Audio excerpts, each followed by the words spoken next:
আমাকে এই কাজটা করে দেন। কে বলতেছে? সুলাইমান আল্লাহর কাছে দরখাস্ত করলেন।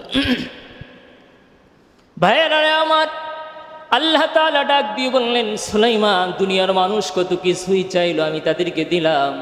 আর তুমি যেহেতু আমার ঘর বাইতুল মাকদিস মুসলমানের প্রথম কিবলা নির্মাণের ব্যাপারে তুমি এমন সদিচ্ছা পোষণ করেছ, তো যাও যাও যাও ও সুলাইমান, বাইতুল মাকদাস নির্মাণ কমপ্লিট না হওয়া পর্যন্ত তুমি ইন্তেকাল করবে এখনই বটে, কিন্তু তুমি আর তোমার লাঠি অবস্থায় জমিনে দাঁড়িয়ে থাকবে, বিন্দু পরিমাণ হেলবেও না, তুলবেও না। সুবহানাল্লাহ।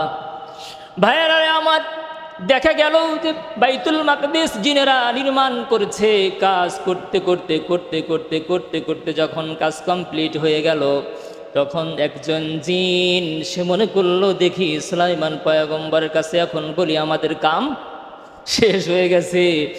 এদিক থেকে লাঠিটার ভিতরে ওই পোকা ধরে খেতে খেতে খেতে খেতে লাস্ট মাথা পর্যন্ত চলে গেছে। লাঠিও দুর্বল, সুলাইমানও দুর্বল, কামও শেষ। ওদিক থেকে জিন যখন আসে, আল্লাহ তাআলা সুলাইমান পয়গম্বরকে আর লাঠিটাকে ফেলে দিলেন। জিন এসে চিৎকার করে বলে, ফালাম্মা কদাইনা আলাইহিল মাউতু মা দাল্লাহুম আলা মাউতিহি ইল্লা দাব্বাতুল আরদি তাকুলু মিন সাআতা ফালাম্মা খররা তাবায়্যানাতিল জিন্নু আল্লাউ কানু ইয়ালামুনাল গায়বা মা লাবিথু ফিল আযাবিল মুহিন। এই জিনটা চিৎকার করে বলতেছে, হাই হাই হাই, আমরা তো জানতাম না যে সুলাইমান ইন্তেকাল করেছে। এটা একটা উই পোকায় সিগন্যালটা দিয়ে দিল।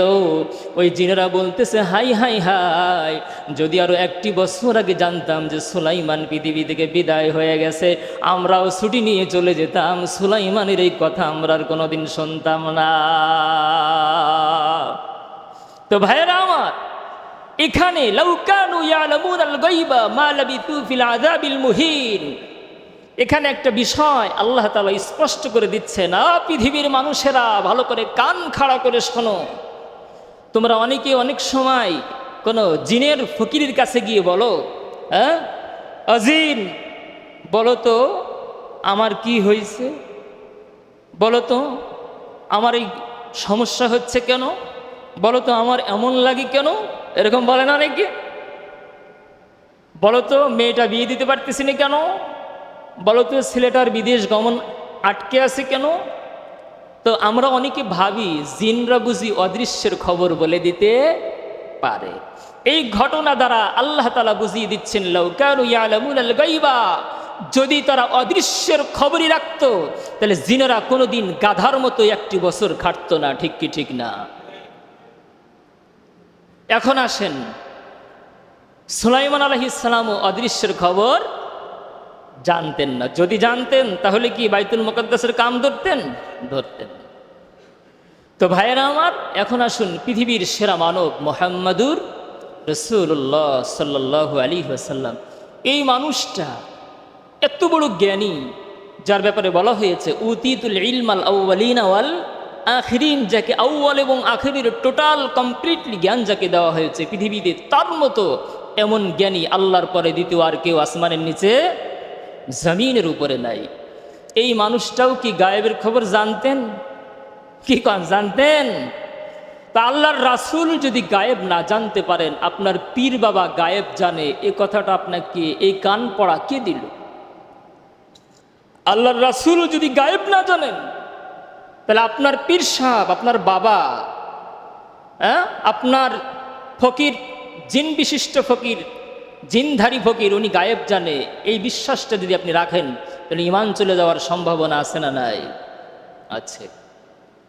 কোরআনুল কারীমের ভিতরে এসেছে, কুল লা ইয়ালামু মান ফিস সামাওয়াতি ওয়াল আরদিল গায়বা ইল্লাল্লাহ, আসমান এবং জমিনের অদৃশ্যের খবর হে নবী আপনি বলে দিন, আল্লাহ ছাড়া দুনিয়ার কেউ জানে না।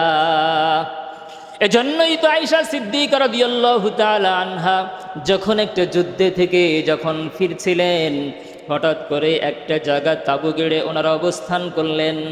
রাত্রি যখন শেষের দিকে এসে গেল, পুরা এই কাফেলাটা এখন রওনা করে দিবে, কিন্তু হঠাৎ করে দেখা গেল আয়েশা সিদ্দিকা রাদিয়াল্লাহু তাআলা আনহা ওনার প্রাকৃতিক প্রয়োজন দেখা দিল, উনি ওনার প্রাকৃতিক প্রয়োজন সারতে গেল।